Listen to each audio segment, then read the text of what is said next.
I'm gonna. Oh, you asked me a question as we went live. Sorry, no apologies. That's all Mhm. good. Hi everyone.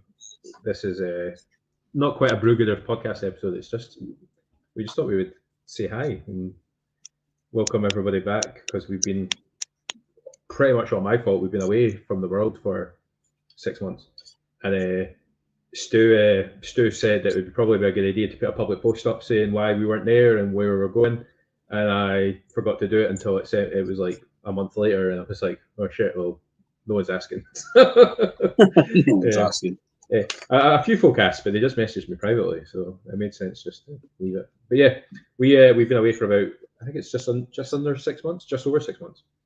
But we're coming back next week, hopefully, and be doing got some ideas about branding and stuff. So, but that'll all come in due course. We just wanted to say hi. How are you? You all right? I'm good, yeah. Yeah, just busy as always. We've got a little lull in my creativity just now, so I don't have to do anything. I don't have deadlines. So really I should be drawing stuff for myself. Oh, I good. end up just watching Good. YouTube, so I'm That's sketching away, doing stuff for my own comic, still. It's only been 3 years in the planning, so oh, I don't know, man. That's exactly the same with I was in the pub with Colin for a wee while yesterday, actually. And he makes everybody he can make anybody feel guilty for not being busy because he's always got some sort of comic project on the go. Um, but yeah, it's good. It's good to have that time. I think I'm probably in the same place myself now. Like actually, obviously, we're going to talk about it a wee bit, but like I've kind of got my life back in order, cool. and I can actually be creative again, which is good. And I have the capacity, and I have the actually have the space, and maybe hopefully, obviously, have a bit of the time to do it. And I ended up in the pub with Colin yesterday, like putting the world to rights, and like coming up with like my next couple of years worth of comic book writing and drawing plans. So yeah, it's exciting. Do you think your book's going to be do you think your comic's going to be out this year, or is it? Not this year, no. Definitely not. But I do have something I've scribbled out here, which will be in a publication that Colin's doing. So you probably spoke about it. I'd sort of done permanent local press. So I'm doing a little sketch that's going to be a little strip that's going to be in this Dunfermline centric comic Oh yeah, anthology that he's doing. it's exciting. So I was talking to him about it last night. It's cool that you're working on it. I was speaking to him about it yesterday. I stopped short of asking if I could do something for it, but I literally came up with an idea, 3-panel sketch, boom, that's it. Doesn't need to be anything more than 3 panels. Dunfermline centric, something I know about. So there you go. it's good. It's exciting. It was exciting chatting to Colin. Like so like I say, he's always busy, and him and some sort of West Coast Glasgow based writers and artists did the Glasgow Looking Glass, which is excellent. Yeah. If you can get a copy, I know Little Shop of Heroes and Dunfermline have them. I don't know where else. I assume loads of comic places in Glasgow. I think the comic shop on Barrs Road probably has them because I know it was roughly there that they did their launch. So yeah, it's cool. And he was telling me about I don't know how much you can tell me. He was telling me like obviously the Glasgow Looking Glass was the Glasgow centric. It was what they reckon it was maybe one of the first publications ever to come out of like free press basically. Yeah. And but other parts of Scotland also kind of followed suit. I think Glasgow Looking Glass was maybe one of the first, but then other cities saw what they were doing and were like, oh, we could do that as well. So he's kind of I think it's enough. I could probably say enough with it. That's enough without me giving anything away that I'm not supposed to. But yeah, that was exciting. And then obviously you said you're doing the stuff for Dunfermline, so Out With, which happens in September, is a really cool. It's a really cool festival. I volunteered in it. I was telling Colin, I volunteered before COVID, and it's like a massive. I don't know how big it is now. I went to a couple of events at it last year, but discovered a few bands. I discovered my favorite. Let's do this without making a mess. There we go. I discovered like they get like bands based in Scotland, so Echo Machine, my signed copy of their vinyl. Cool. They played there last year, but they've had like what was the one? They've had, is it Tim Burgess has played? I think he was. I can't remember what band he was in. He was in one of the big bands from the 90s. What was Tim Burgess in? Was he the Laz? I don't know. No, he wasn't the Laz. That was the guy from the Cure. The cast. I'm tempted to say something like I don't know. The Laz. No, it's not the Laz or something like that. Yeah, Tim Burgess. Yeah. I keep saying the Laz, but that's the guy that sings for Cast. I'm googling it now while we talk. But yeah, it's because I'm going to be annoyed, and Andrew's going to watch this back and be like, "Fucking Tim Burgess." How did you? Tim Burgess' band was called The Charlatans. Oh, The Charlatans. There you go. Yeah, there you go. How can we forget The Charlatans? I don't know. It was a year ago this year that a year ago today, it came up on my Facebook. Me and my friend went to see Suede and the Manics. So like just all that genre, nice. All that era in it, like so. But yeah. So like nice. It's a pretty cool thing. I'm booked in to see Sleeper in Glasgow in October. So that was one of the Britpop bands that were big back in the day. So well, that's exciting, man. Looking forward to that. Yeah. I don't have any gigs yet. We're not on the music bit of the podcast. I finally got my talking about music. I finally got my 2 music. Oh shit! Making a mess. Sorry, everyone. No. I finally got my poster. There's my Pixies one. Oh yeah. And my Joy Division one. So I'm in quite shift. Nice. You know when you live in a marital family home and you just can't put band posters up on the wall. You mean good posters? Well, it's funny because actually I say that, but then obviously me and Claire are still best mates, and since she's moved into our place, she moved this year as well. She's got our Keith Flint poster up, so in the living room. So I'm like, well, actually, you know, it was probably less to do with putting music posters up and having like slightly different tastes in music. Not that I would have been against having Keith up on the wall, to be honest, but yeah, fair enough. I fucked myself. Yeah, so yeah, that's cool. It's cool that you're working on. Outward's a really good festival. I think what Colin was saying, they're changing up how they're doing it this year. Because it used to be that you get like a wristband, and there was paid events all over throughout the weekend, and you could go in and pay in things individually. And then there was like premium events, but you could buy a wristband, and they had like X amount of bands playing in various venues through Dunfermline, and then you could like, as long as you had a wristband, you could pay for each one individually. But if you had a wristband, you could just like a wristband for a festival. You know, you could walk into every venue. And, yeah, sure, yeah. I don't know if they're from what Colin was saying, they're not doing it like that this year. But again, I don't know how much of that is insider knowledge, and just that was Colin telling me because we were in the pub and. Fair enough. Plied him a beer, and asked him intrusive questions. Yeah, that'd be cool. It's cool that you're working on that, man. You're saying you don't have any deadlines at the moment. Have you got anything coming up? Absolutely nothing. Absolutely nothing, which is good for a change, you know, because although I do kind of I used to chase card sets. I'd hear about card sets and think, oh, I want to draw that. And then you get the invitation, which is pretty cool. But then you get the big box of blank cards and then realize I've got to draw these now. And that's a pain in the backside. So I just did 4 card sets back to back over space like 4 months. Just a little bit burnt out, you know. So I have been sketching away in my sketchbook for my, well, I've came up with 3 comic ideas now. So one's fully storyboarded. Good to go. It's only a 4-page sketch. That's good to go. And another one can be broken down into like a mini Ashcan version, which will expand to a bigger version, just to try and get it out there. So we'll see. I did the same. with the That's cool. That's a good way to do it. Did that with the where is it? Or the Bruguider anthology. That's how I did it. I cut up a bigger story, like a 70-page. What I envision, what's written, I've written it. I just don't have the money to pay somebody to draw it. I can't have already done it myself.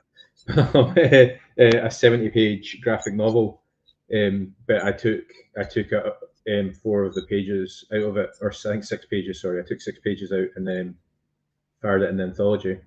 You know, I drew it myself, but looking at it now, I'm like, oh, I need somebody better to come in and redo those pages and then do the other 66 that come with it. So. Well, that's it. But things is always good as a little ash candle, at least to say, look, this is how it started off, and this is what it ended up as. So, yeah, that's pretty awesome, man. Yeah, that's exciting for you. I ran a few. I've got hopefully in the next year we'll have Spirit of Inky out in graphic novel, which is exciting. I've got there's only 65 pages left to be released of that book, and I've got 20 pages of art ready. Just needed to, I don't know, get out what I've been doing for the last wee while done before I can pay my artist to finish it off. But, yeah, sure. He's a good guy, and Jordan's a really good guy. He's just like, get on crowdfunding. You'll you know, Spirit of Inky. You know, we got the first 3 issues funded. No bother. He's like you can. He's like, if you get issue 4 done, if you get issue 4 funded, you can just pay. You can pay me with the rest of like the crowdfunding money. And it's like, it's never. I know that's quite a common way that folk crowdfund their comics. You know, but it just feels a wee bit too much like gambling for me. You know, I'm like. A little bit, yeah. The thing is, you can always retool and go for like a kind of smaller versions, but if you don't always hit the target, that's the thing, you know. Because obviously, the status, if it doesn't hit target, it's not guaranteed to go ahead. So people know that. So usually, if that happens, they'll come back again for the second time if you go for a smaller retooled version. So that's generally what I do. If something doesn't get backed, and they come back with the retool versions, I'll back it again, you know. That's what I deliberately always go low. I mean, I think I'm one of a few percentage on Kickstarter that can turn around and say, "Oh, everything I've ever put on Kickstarter has been funded." I think I've had 6 successful Kickstarters and 0 unsuccessful ones, but that's I think that's quite a cheeky way of saying I deliberately set really low targets on Kickstarter. I don't go in like there's some guys that can go in and put like 4 or 5 grand targets, or even more. You know, I'm like, I've never done more than 500. It's like, but you know, I try and get everything else done, so that usually my Kickstarter is just fun printing because the book's done, which I understand that's also quite hard, and getting into comics is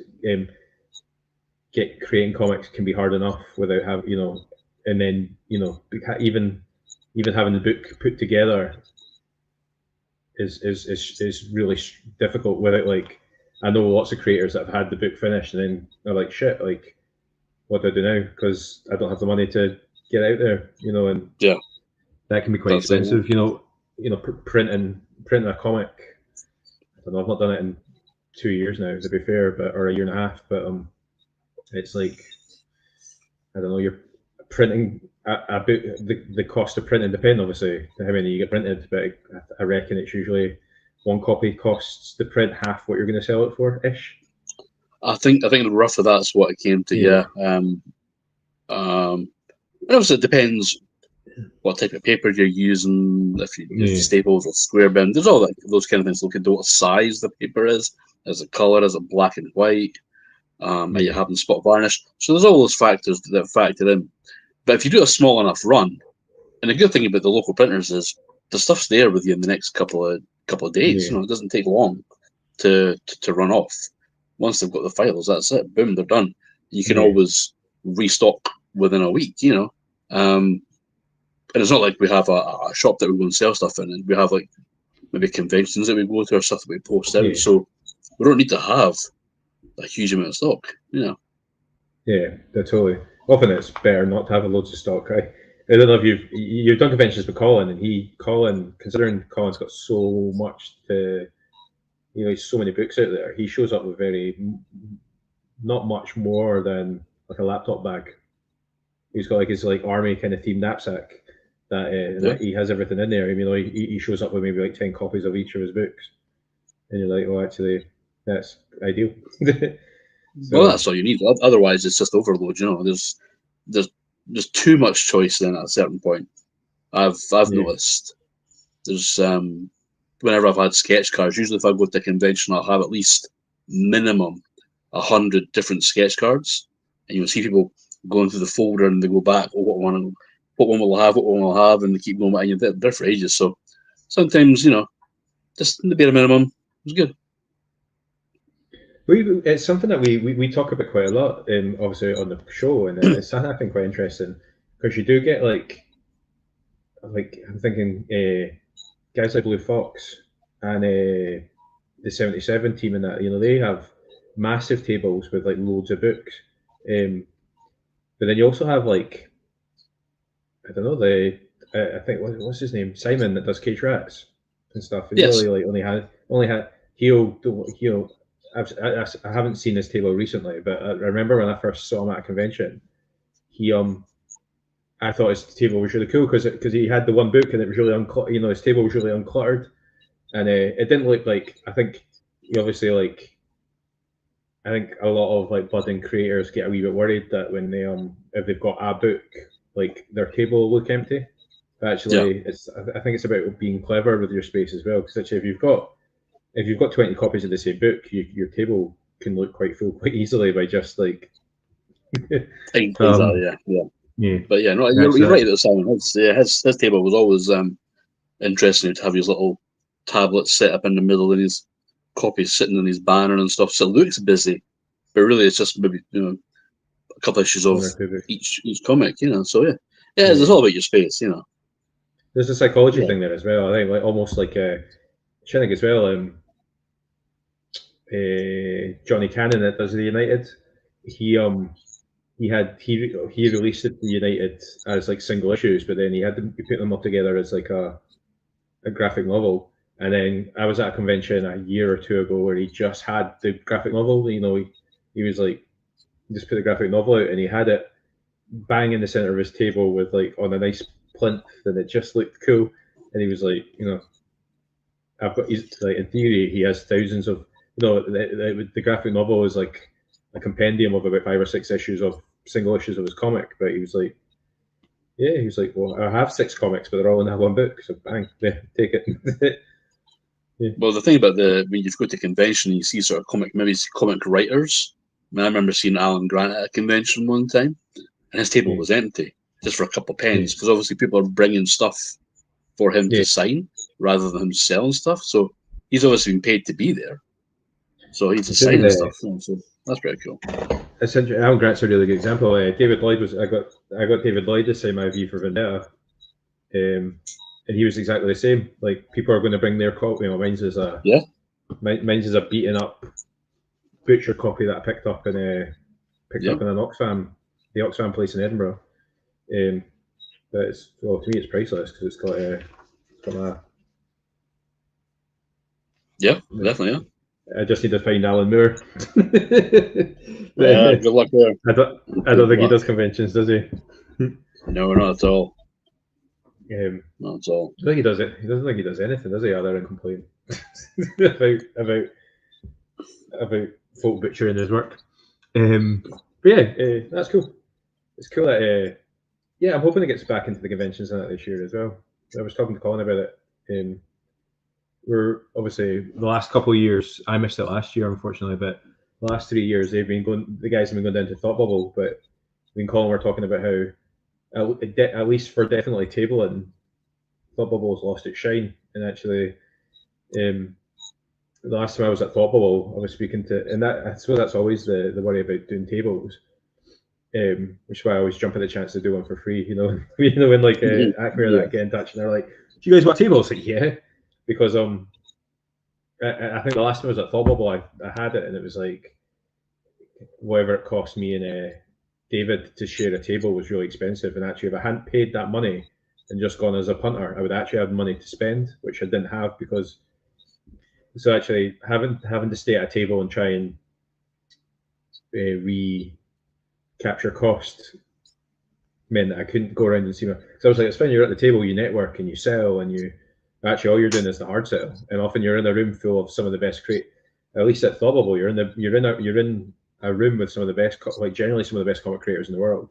Yeah. And you're trying to, I'm trying to, but why my joke comic about Scottish football is up there with, there's like Charlie Adler signing copies of the Walking Dead issue 4 across the way. You're like that, like this. So.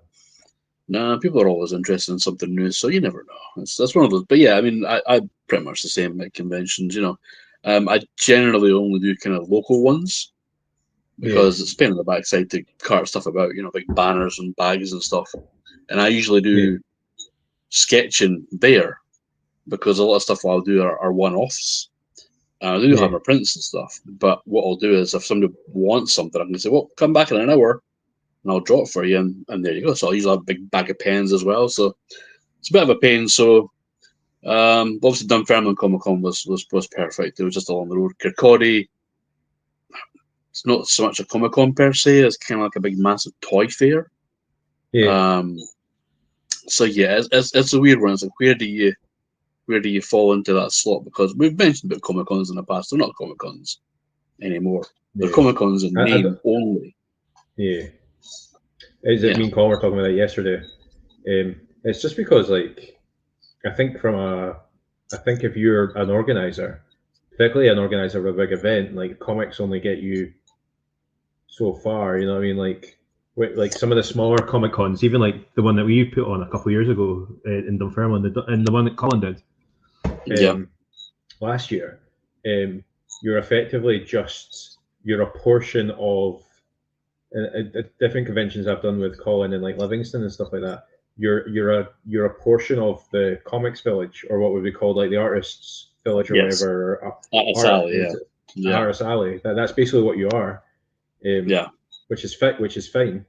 But I think one piece of feedback I got from Decaf was that there wasn't any mainstream stuff. It was like, well, that's fine. Little Shop of Heroes is across the road. They do the mainstream stuff. Yeah. And that was fine. That's kind of how we got around that. But when you're at Acme, for example, like they've got wrestling and they've got props and they've got like Funko, like the actual Funko Corporation show up with like you know what I mean? There's a big massive wall full of Funkos. Yeah, it's crazy. Yeah. And there's like small business owners or business owners who are maybe just like buying up stock of a thing that they just have an idea of. They're keeping an eye on what's like in the cultural zeitgeist. They're buying up loads of Cobra Kai T-shirts or loads of like anime stuff, and they're just setting up and they maybe don't even necessarily like that. It's fair enough. They maybe don't know necessarily much about what the content of what they're selling is, but they just know it sells. You know what I mean? So like, that's it. Exactly. Yeah. Give the public what they want. So yeah, it's fair enough. Yeah. So, way up to this weekend, what's happening? What's the geek shit? I think on Sunday, I'm going to a red ribbon opening of something. It's a black ribbon, but it's fine. It's a black ribbon, is it? Yeah, there's a ribbon involved. There's a ribbon involved. Yeah. And what's happening on Sunday, Jeff?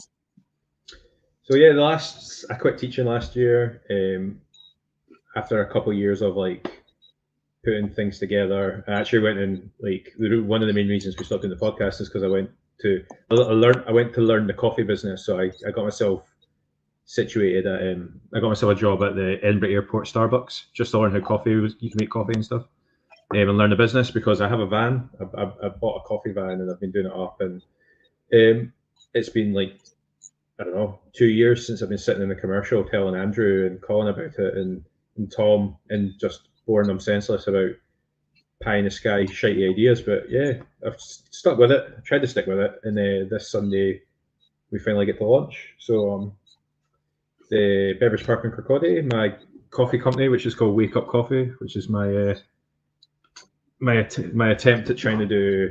It's supposed to be wake up because coffee's got caffeine in it and it wakes you up. I'm also playing around with the whole fucking conspiracy wake up, and just trying to be a wee bit like tongue in cheek about like the fact that coffee. And I've discovered this at Starbucks. Like coffee is a bit of a cult. Like people going for coffee and people knowing exactly their size and even calling a medium coffee a grande. Yeah. Like, just stuff like that. Yeah. And there's definitely something there. So yeah, I've been really lucky and managed to get myself a permanent pitch at the Beveridge Park in Kirkcaldy, which is a lovely space in Kirkcaldy, right next to the rugby pitches. So no doubt, Yeah. Andrew will be hanging out most Sundays together because he'll come and watch the rugby. And yeah, I've got a nice wee pitch in Kirkcaldy, and starting this Sunday, we obviously asked you guys to come along. I think a bit cheekily asked you guys to come along as guests of honour because, as you can see from our wee banner, that you're Brewgooders are Scotland's premier beer and comics podcast, and you normally when a local business opens, you tend to get like a footballer from nearby or like a local member of parliament to come and cut the ribbon. And I just thought it'd be fun, and a bit funny if you guys came and cut it. And actually, it means that my pals are there at a time where I'm going to be quite nerved up anyway. So actually, having you guys around would have been nice anyway. But, yeah, I get moral support, and we can have a bit of banter as well. So yeah, it should be a good weekend for it, from according to the forecast. So yeah, meant to be a heat wave this weekend. So hotter than it has been. So yeah, hopefully. I'm going to cash and carry tomorrow, stocking up on water and juice. Oh yeah. My van's got an ice machine, so we'll be I'll be selling coffees and hot drinks, but also we'll be able to turn any coffee into an ice equivalent as well, which will be quite good. So, including a drink, I've got a drink called the Brewgooder, which I was trying to think how could I do a Brewgooder themed coffee because we were beer. So I obviously have been watching all the episodes of our stuff and like trying to figure what would be nice and quite funny. So for Andrew's benefit, the Brewgooder is an iced Americano, which Americano is just it's like a black coffee, but also I have syrups and shit so that you can put like you can flavor it up. You can flavor it up, but also I've got a creamer, so I'm going to make so it's going to be like 8/10 full of iced Americano, and then the top layer is going to be a vanilla sweet cream foam because I know Andrew hates flavored stuff. But a vanilla sweet cream foam, but also if I get the cream consistency right and I get the ice levels quality, it'll actually look a bit like a pint as well. So I'd say, yeah, that's clever, yeah. So yeah, and then just all the random stuff. Kids fucking love matcha, so I've got a drink that I'm calling. I don't know what we'll call it. It's called the beverage, which is the beverage. Because I'm in a park, so I've got like ice matcha, which will be like folk love matcha. So ice. My trip was after it was caramel for a while. Caramel lattes, cold caramel lattes. Yeah, well, I can do them as well. So yeah, crazy. It's great, and actually, it's crazy, and it's quite funny, like working in Starbucks and seeing how such a massive company that is, and how much folk love it. Like, not that I'm going to do this sort of stuff, but Starbucks do things like, when you go to the Hard Rock Cafe, and I did it when I was a teenager. Whenever I went to Hard Rock Cafe, I bought a T-shirt from that Hard Rock Cafe because it had like it was effectively the same T-shirt, but it had like the different. So I had like my Hard Rock Cafe Paris T-shirt that I got, and my one from London, and my one from Edinburgh, and my one from Amsterdam, and I was really proud to have like. I think I got one from Barcelona when I was there. That was quite cool just to have these like different Hard Rock, and Starbucks do the same, but with coffee cups. So like for 20 quid a pop, you can have. When I was younger, it was carrier bags from shops, like Sleeves Records and Kirkcaldy. You used to have your Sleeves carrier bag, Yeah. And then Forbidden Planet used to do their own branded carrier bags, and I've still got my Judgment on Gotham, Simon Bisley, Batman Judge Dredd carrier bag for them. I've still got that somewhere. Like a plastic one or a canvas one or a just a regular plastic carrier bag. Three colors: white, black, and red. Yeah, from the use them all the time. That I think is just like regular carrier bags instead of like branded shop bag. Yeah, that was cool. So yeah, in the same way you get your t-shirts, you get a carrier bag. Yeah. I went through a canvas bag state. That's what I was asking. I went through one of my like canvas bags were a thing for a wee while, and obviously they definitely are, but obviously like a reusable canvas shopping bag. I had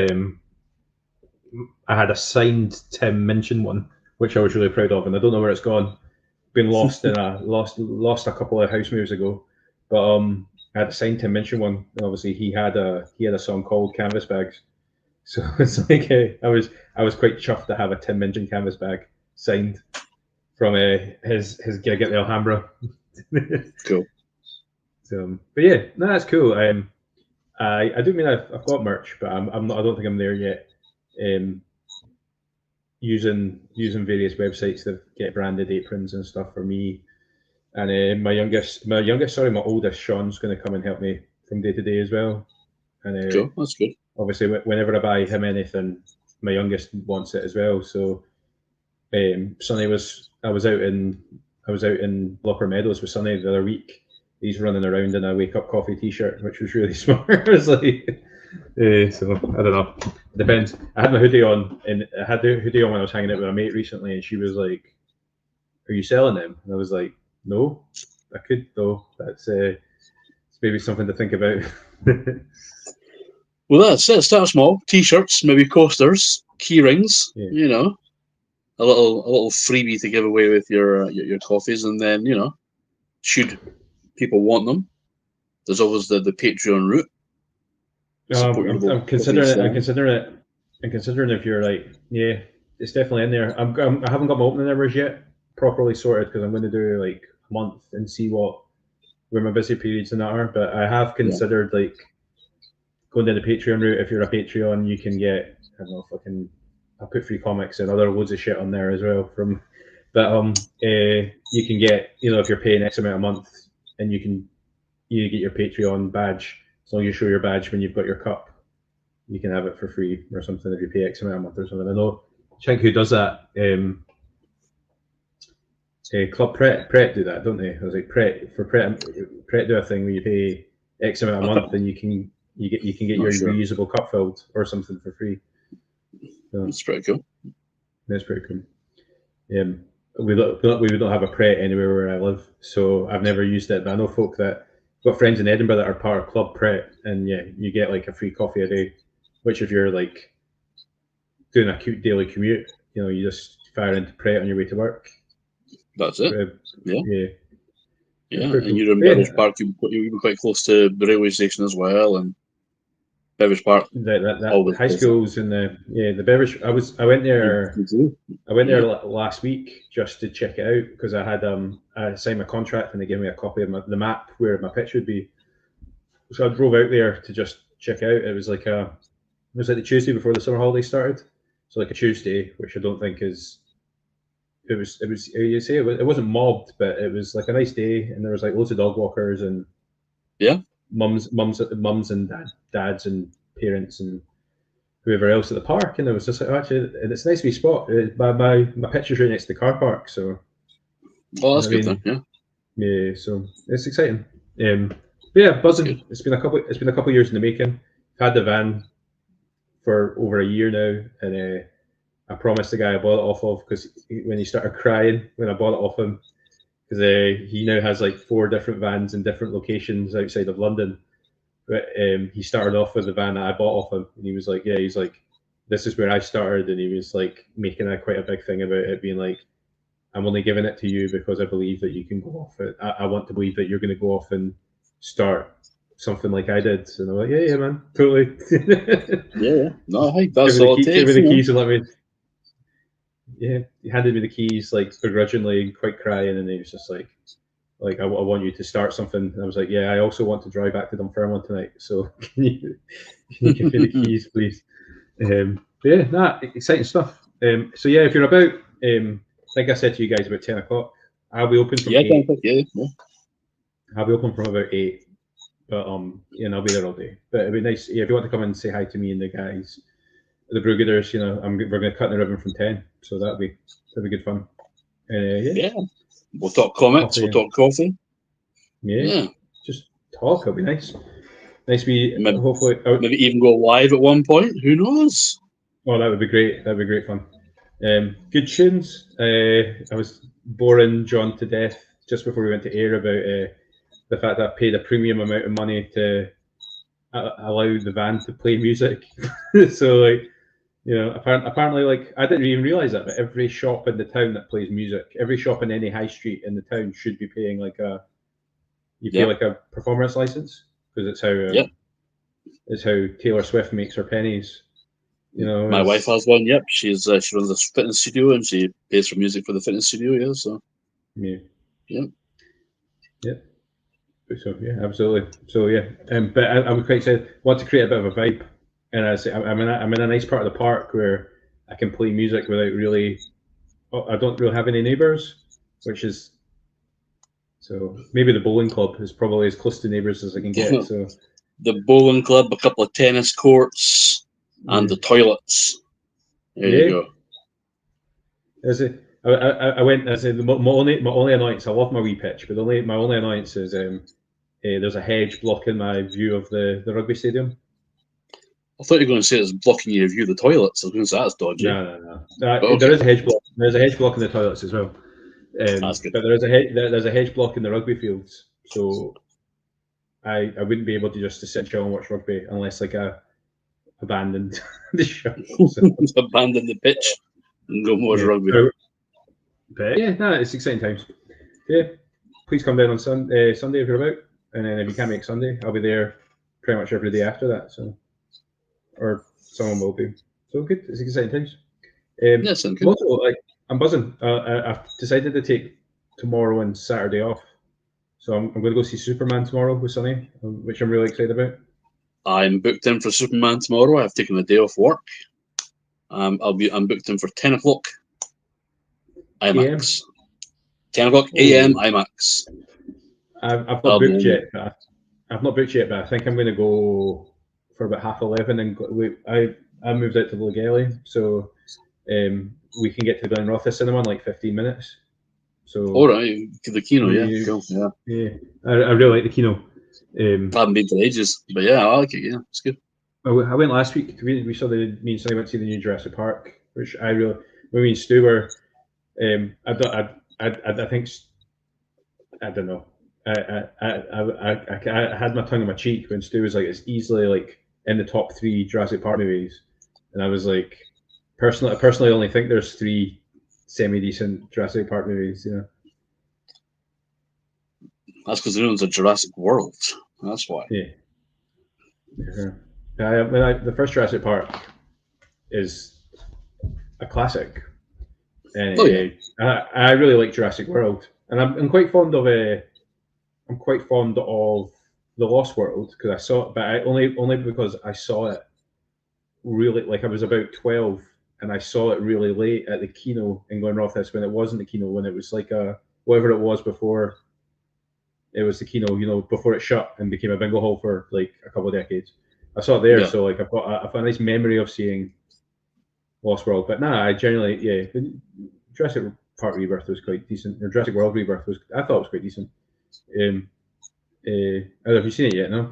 No, I'll check it out at some point. The last thing I saw was Thunderbolts. That was the last thing I saw. Oh yeah, I thought I quite enjoyed Thunderbolts as well. I saw that.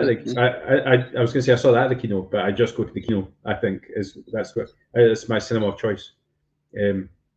However, I just got business insurance for the van, and it comes with 1 ticket to the View a month.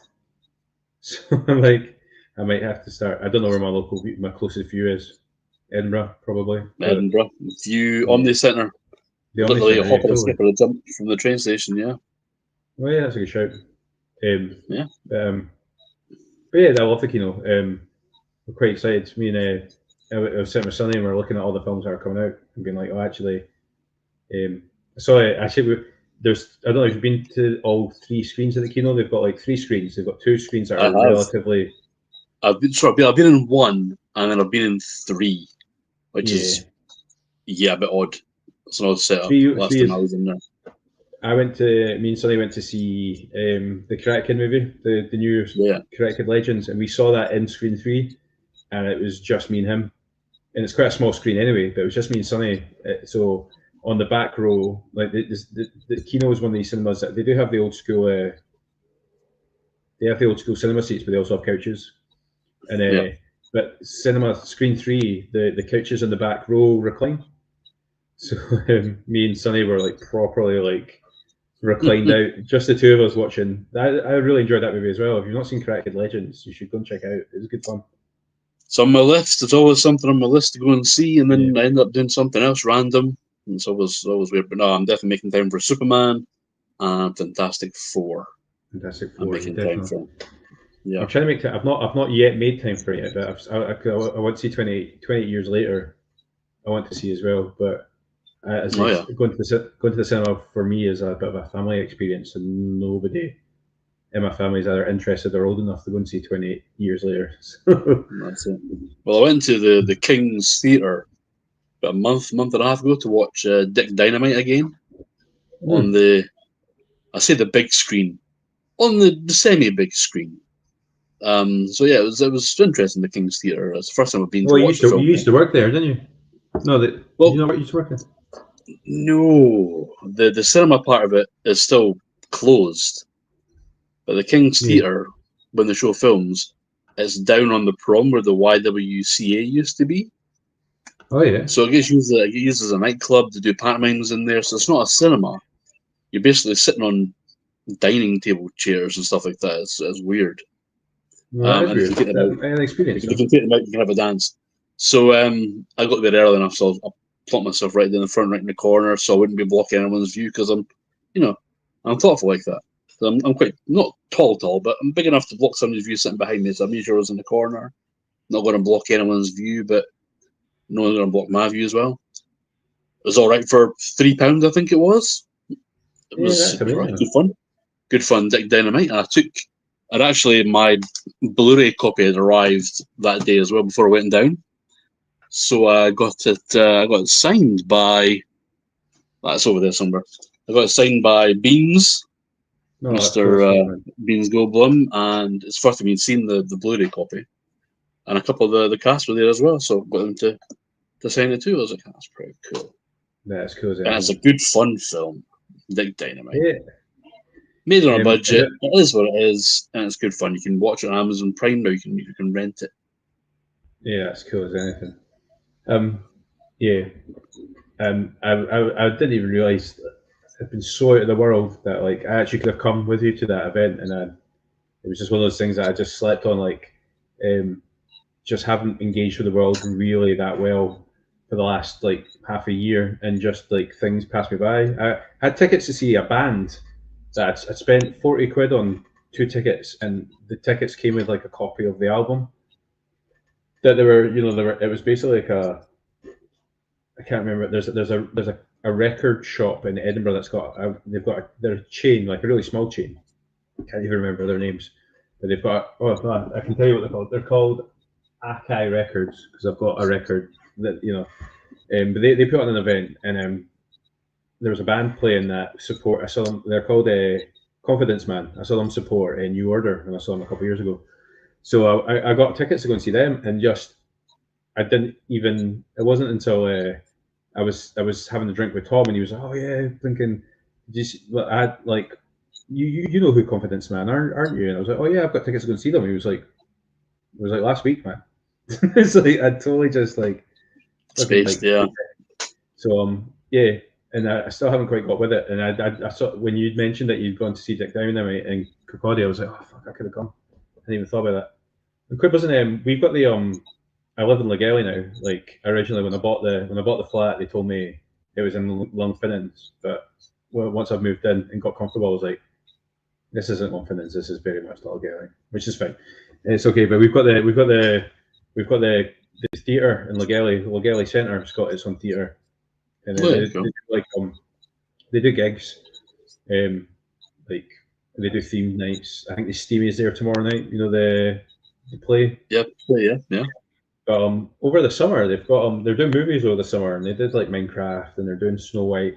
But then the first week in August, they've got an event called Lock On, and it's like I think it's I don't know if they're involved with the BGCP or not, but they definitely seem to share each other's stuff. Whoever's running this event, Lock On, it's just like a tabletop gaming convention. Obviously, it'll be quite small compared to because of where it is, but they're showing it after the event. So it's the convention's happening during the day. And there's going to be like stalls and like games and that getting played. But at night they're showing the Dungeons and Dragons movie. Sweet. I was like, that's cool. And then in mid-August, they're doing a thing called, I think Fife Council put it on. They do a thing called pay what you can or pay what you want. I know the community theatre in Dunfermline and the one in the Adam Smith do something similar where you can go along and you can pay. You just pay what you can. You don't the ticket. There isn't an actual ticket price. But they're showing the entire Edgar Wright Cornetto trilogy in one day. I'm like, fucking, that's quality. And I could just walk there. Yeah, that was awesome. Yeah, definitely. Yeah. It'd go worth the Copen interval to buy Cornettos, you know. Cornetto. Yeah. So, yeah. They gave away Cornettos at work yesterday. It was the best day ever at work, ever. Going to have a strawberry one. That's funny. Like when I worked in Starbucks, like I got there was 1 week where we were doing a competition to see if you could get the most 5-star reviews, which sounds so silly now, but I think stop and think, you know, when you're not involved in the organization anymore and you're like, actually, that doesn't benefit anyone other than the organization, you know. Exactly. So we were doing a 5-star review competition, which me and a couple of the guys I worked with, me, my friend Naveen and my friend Kieran, we won it, and we got a chunky Kit Kat each. It was like, it's just like, but like that was the best chunky Kit Kat I think I've ever had, and I was like, fucking. So me and Kieran sat at the office desk and ate our Kit Kats and like proper like savoured it, and it was like, it's ridiculous. Like it cost like 50 pence or whatever. You know? It's like, but yeah. So it's the thought that counts. It is the thought that counts, and Cornettos are amazing. So yeah, I'm excited. Yeah. I don't know if I'm going to see all 3 films, but Hot Fuzz is probably in my top 10 of movies anyway, ever. Yes. I've only ever seen World's End once, but from what I understand, from like sort of, it's been out a long enough time now that folk are like reviewing it again or revisiting it and being like, oh, actually, it is underrated. Like it's supposed to be Edgar Wright's John Carpenter movie, isn't it? Basically. Pretty much, yes. It's kind of like each one had its own kind of vibe, you know. So obviously, Hot Fuzz was meant to be, you know, based on those 90s cop movies. Shaun of the Dead was, you know, Dawn of the Dead, and The World's End, yeah, very much John Carpenter. They live type of vibe, yeah. And I just don't think people were expecting what it was, but I thoroughly enjoyed it. And then there's the unofficial 4th film, Paul, only because Simon Pegg and Nick Frost are both in that. So yeah, that's kind of like the unofficial. Edgar Wright had nothing to do with that. Yeah, he didn't. I saw Paul on a flight. I enjoyed it. But yeah, it's not as good as the Cornetto stuff. I'm excited for it. The Running Man. Edgar Wright's doing The Running Man this year. I was going to go and watch it getting filmed, but I never ever did go along to watch it getting done. It was getting filmed in Glasgow. The Running Man. So when you look at it, I go, that's Glasgow. So it is, yeah. It's Glasgow right enough, yeah. So Glasgow seems to be the new filmmaking mecca for the world, because Running Man's there. Another film J.J. Abrams just directed with. Yeah, it's Glasgow's Gotham, isn't it? So Glasgow is Gotham for the Batman, the Flash, and the Batgirl movie that never came to be, unfortunately. Yeah. It was also New York for Indiana Jones, the last Indiana Jones film. It was. And apparently it's going to be New York for Spider-Man in August. Ooh. Apparently they're coming to film the new Spider-Man film in Glasgow, and I thought to myself, I did see Indiana. I went to Glasgow when they were doing. I was in Glasgow when they were doing Indiana Jones, and I walked along. I was there with Claire and my friend Darren, and I was like, I'm going to have to go along and have a look. And it was pretty cool. You could see like they draped the streets to look like like because it was 1969. It was set. It was like the moon landings, wasn't it? It was like yeah. I walked. I wasn't there when they were filming, unfortunately, but I did. I walked along the street, took pictures of shop front windows. The detail was just outrageous. It was amazing for was, the amount of time it's been on screen, if ever. And then I think 3 weeks later, I went along to watch them, and they were actually filming The Flash. So yeah. the Batbike was roaring about the streets with a nice stunt man, and was drones flying over top and stuff. That was pretty cool. I had a couple of stories about that. One of my favorite, like my friend Darren and his partner Andy, we a couple of years ago, just as they were starting to lift restrictions, I went through to Glasgow to have a couple of drinks, have a meal and a drink with them, and we ended up in the Polo Lounge, which is an LGBT club in the West End. Not the West End. It's not the West End at all. It's in a Merchant City, so which is exactly where the Flash was getting filmed. So I really enjoyed my evening in the Polo Lounge. Followed them on Facebook, and they were posting some really funny things about how like they have resident drag queens at the Polo Lounge, and they were like, should we take they were posting stuff about like, should we be taking Batman out a cocktail? What's the etiquette here? That kind of stuff. And then I had when I was teaching last year, I had a pupil who spoke very little English. I was trying to like have a conversation with him, and I'd asked him what he was doing that weekend. And he was talking about he was going to Glasgow, and I can't even remember how we got on the topic. But I was like, "Oh yeah, Glasgow." I was like, "Do you watch movies?" Blah blah blah. He had a Batman. He had a Batman pencil case. So I was like, "Oh, like," and so I fired it up on the big screen. I was like, "Batman." When I was trying to explain to somebody who doesn't speak any English that Glasgow is Gotham. And so I found footage on YouTube of Queen Street Station. I was like, "Do you know this place?" And he was like, "Yeah." He was like, the train station. I was like, "Yeah." And then I was like, "Watch this." And then like you say, the Batbike, the pickup truck with the camera on the back, stuff. And he was like, and he just totally lit up. I was like, "That's cool." I was like, "Yeah, they film Batman in Glasgow." He was like, totally made up. It's like, it's cool. It's cool.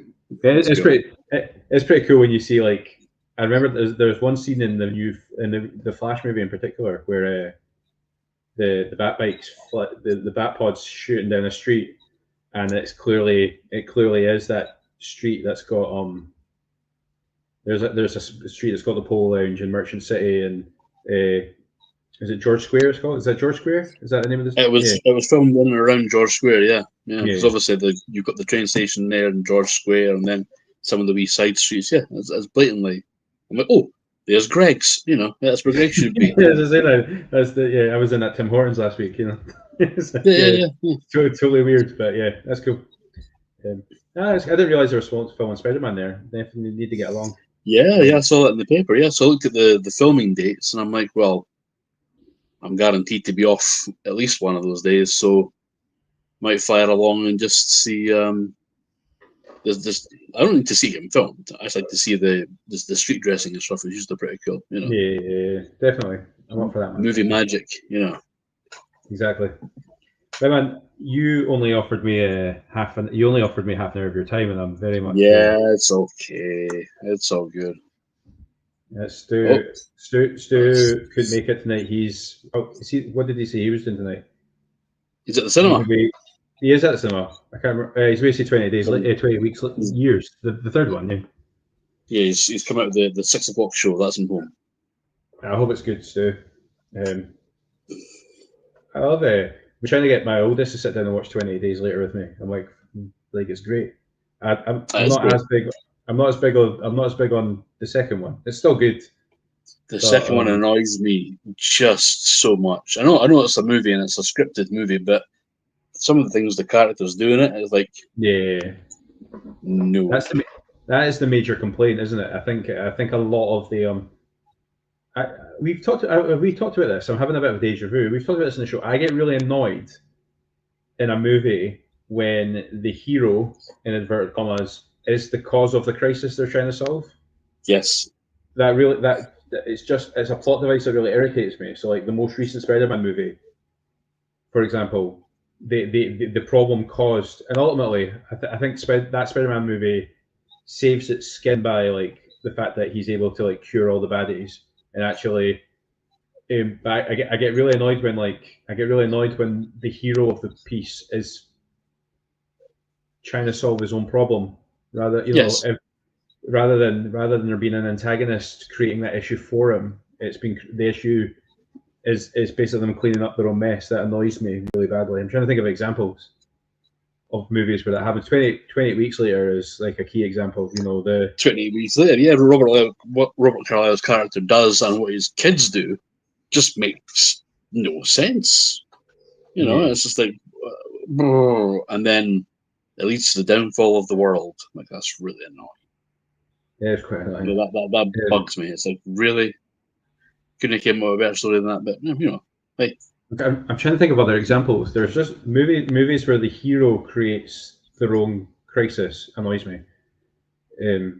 Or like it's movies whereby the presence of the hero causes the destruction, even though they've got nothing to do. Like Superman, for instance, Man of Steel.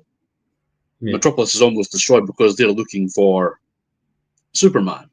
So even though it's not his choice to be there, he's kind of like the cause of that, and it's like, that's a bit annoying, I don't mind it that much. I don't mind it that much. It's like Civil War, for example. All the crisis of Civil War is caused by the heroes, and their presence. And I think it's even implicitly stated that I think it's a vision that says something like, I don't know if there's a connection, but these world-ending crises have increased since we became present in the world. I don't mind that so much. It's genuinely like as I say, the 28 week later example where, and actually another example. You're seeing the film Homeward Bound.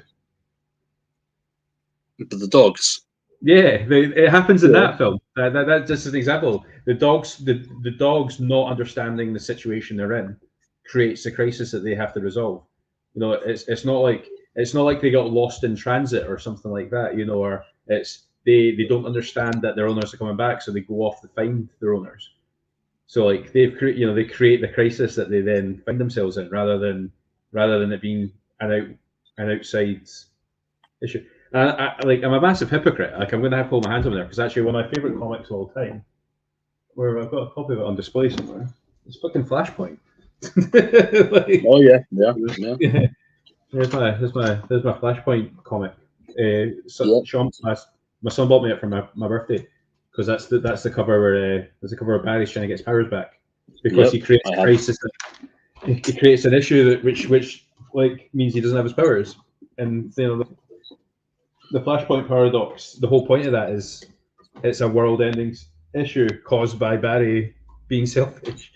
But so I understand there's a massive hypocrisy to the argument I'm making. Yeah. But yeah, I'm excited for Superman. Superman looks good. The reviews have been middling, if I'm honest. Like I read a few reviews, but not read any reviews. I'm going to go into it and I'm going to like it. Whether I'll still like it a couple of viewings down the road, I have no idea. Because when I watched Superman Returns for the first time, and I'm not ashamed to admit it, as soon as that theme came on, tears started, and that was 2006. So I was like 30 at that point. And when I saw the recent Superman trailers, the theme came on, and I felt myself bubbling up, and I thought, oh, here we go. But I've since watched Superman Returns. I watched it a couple of weeks ago. It's not a good film. It's not a good film. There's things in there that annoy me. A lot of bad choices were made on that movie. A lot of bad choices. It's quite frustrating because there's so much good. Like anything, the action set pieces with Superman are brilliant. Actually, I really like it. Like the scene where the shuttle and the airplane is great. Yeah, the space plane. Yeah, awesome, fantastic. Anytime that he's doing Superman stuff, fantastic. Yeah. But he's not doing it much because Lex Luthor's too busy being Lex Luthor. Really annoying. And the fact that they decided to make a direct sequel to Superman 2 and forgetting Superman 3 and 4, it was just Yeah, A lot of choices in that film. But don't get me wrong. Hey, Superman 3, loved it as a kid. Loved it. Thought it was hilarious. You watch it now, not so much. And then Superman 4, filmed in Milton Keynes. Oofed it. Oofed. So bad. I've been watching a lot of podcasts and listening to a lot of stuff when I've been at Starbucks about that and about like movies that and you should check these guys out. There's a podcast I listen to called The Confused Breakfast, and I actually think this is right up your street. I was telling Andrew about it as well. So basically, they take a movie a movie from like their childhood, a movie that you would have picked up in Blockbuster, and they look at it nostalgically. So they start off the podcast by looking at it and they give it a nostalgia rating.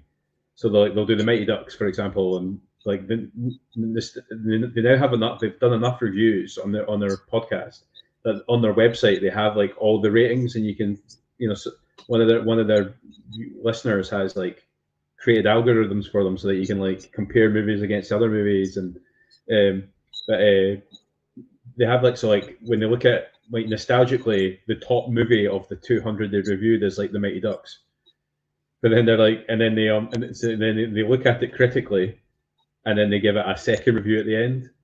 So they give it 3 ratings. They give it like the nostalgia rating, they give it the critics rating. So like they come up with a critic score based on like all the different tomato meters and stuff, and then they do their own rating at the end. Like, right, we've rewatched it.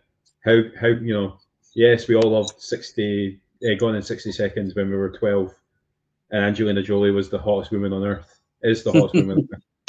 Actually, now that we're old enough to not be overwhelmed by beautiful women in nice cars, actually, how good is the film? And it's just really good. And they like, I totally recommend it as a podcast.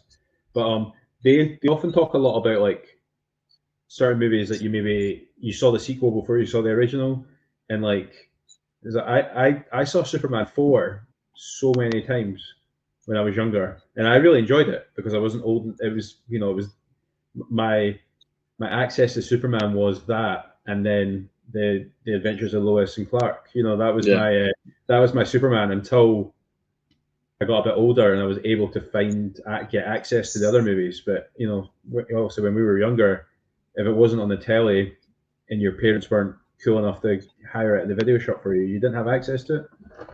Exactly. So, yeah. Whereas now, obviously, we can look back. For a couple quid, you can pick up any movie that was that actually that good?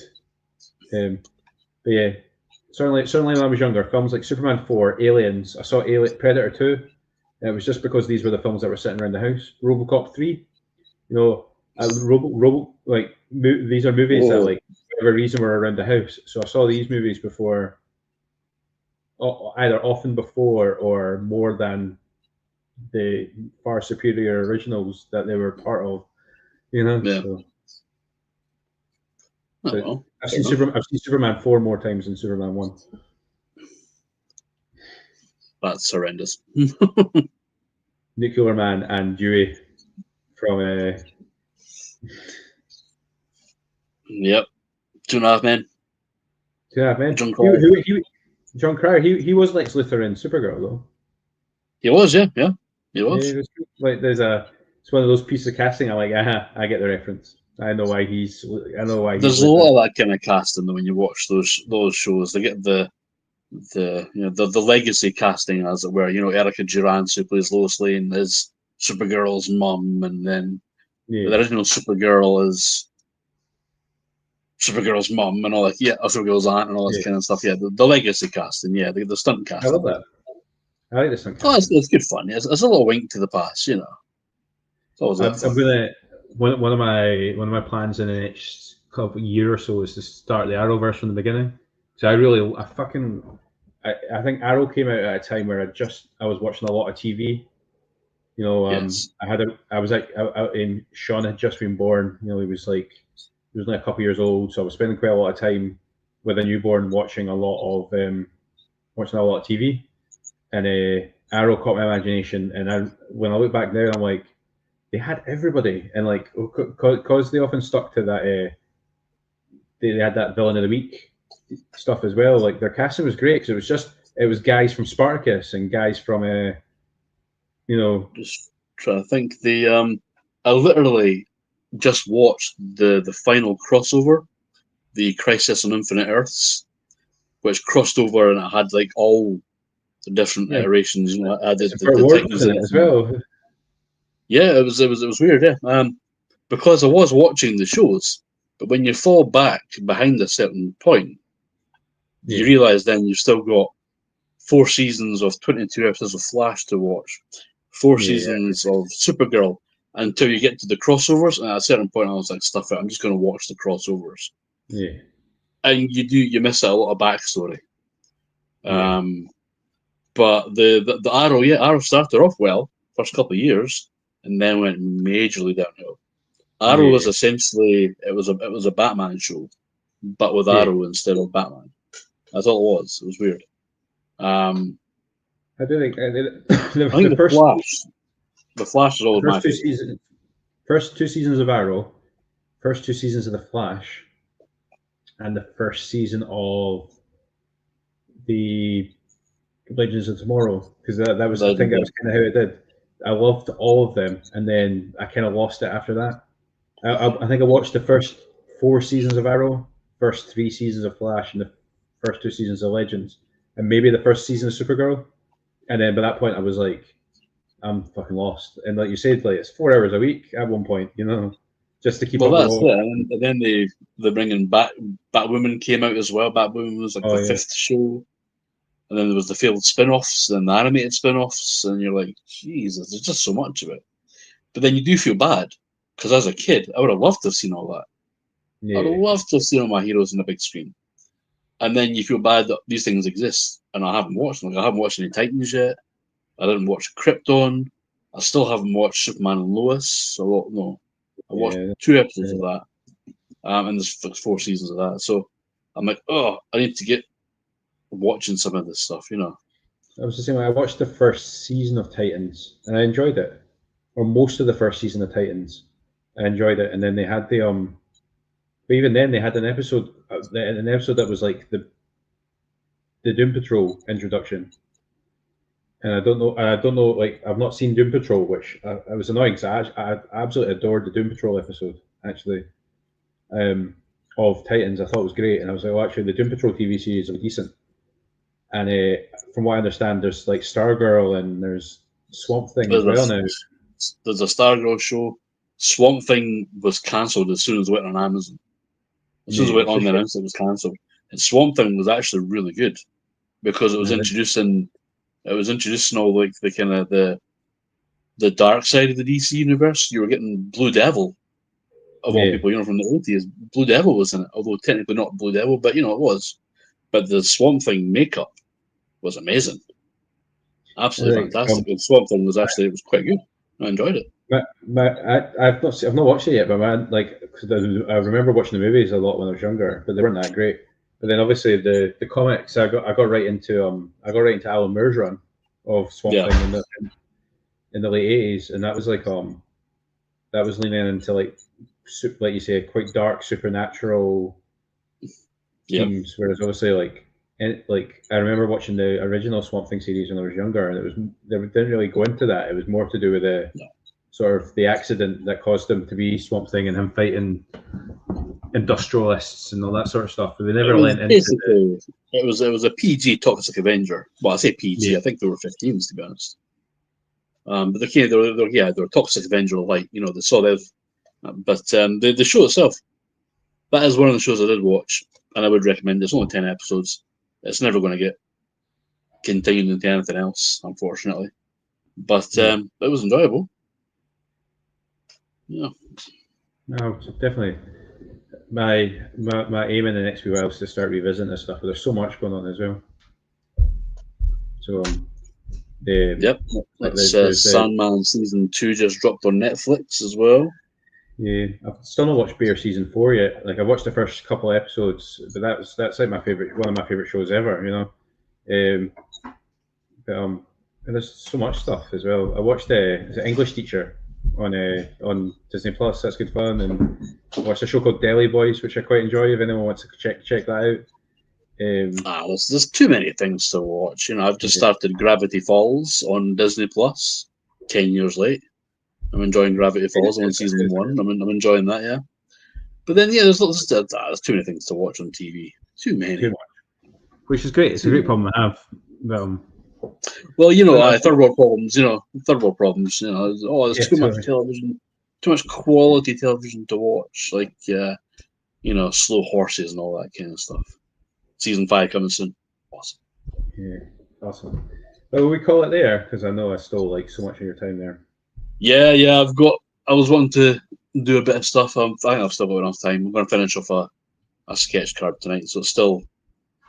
I don't have work first thing tomorrow morning, so I don't have to be asleep early enough. So I do have Superman first thing. So yeah. I hope you enjoy that. Yeah, I've got the same. I've got band stuff to do, and me and Sonny are going to go. Sonny's staying up tonight, so we're going to go watch some Bruce Parry because he brought out a new series as well. Anyone watch Bruce Parry's Tribe? It's an amazing documentary. Check that out. iPlayer. It's really, really cool. It's a really cool documentary series. So he's brought out a new series, and Sonny asked me if we could watch some tonight. So I'm going to fire up the projector and watch some documentary filmmaking, because that's the 9-year-old that I've got in my house. Enjoy Superman. I will see you on Sunday. I'll see everyone else on Sunday. Yes, Sunday. What are we doing on Sunday? Beveridge Park. The Beveridge Park. Come along. Just outside the car park at Beveridge Park. Wake Up Coffee's grand opening, featuring the Brewgooders, and some decent deals on coffee and snacks and cold drinks. And banter, hopefully. And banter, yeah. Bit of music. It'll be good fun. I'll see everyone there. And we'll see you next week, because that's just like life got in the way there. But for me anyway, life got in the way there. But hopefully we'll get the show back up and running. Get some better lighting in here. I spent the entire show looking around and like, what do I need to do to make this look better? Spent ages on this bookshelf and I've not even been able to show it off. Look, there's Ready Roddy Piper. and like I've got and there's Ready Roddy Piper, Chappelle Roan, Blastoise, again, as I say, Action Jaw. Yeah, it's up there. Cool. Awesome. Oh, and another thing I wanted to talk about, the only thing I wanted to plug very briefly is we've not been podcasting, but Stu still has been. So check out the Lager Logs. They're on my subscribe to the Lager Logs on YouTube. You get Stu's podcast, and it's fucking awesome. Just ticks all the boxes of stuff that I enjoy watching on YouTube. So Stu's got a new video up, and it's usually quite good. So it's not usually quite good. It's always excellent. Actually, it's great. It's great banner. And Stu will be back with us next week, hopefully as well. So cool. Right, guys. See you later. Thank you so much, John. Take care. I'll see you on Bye. Bye.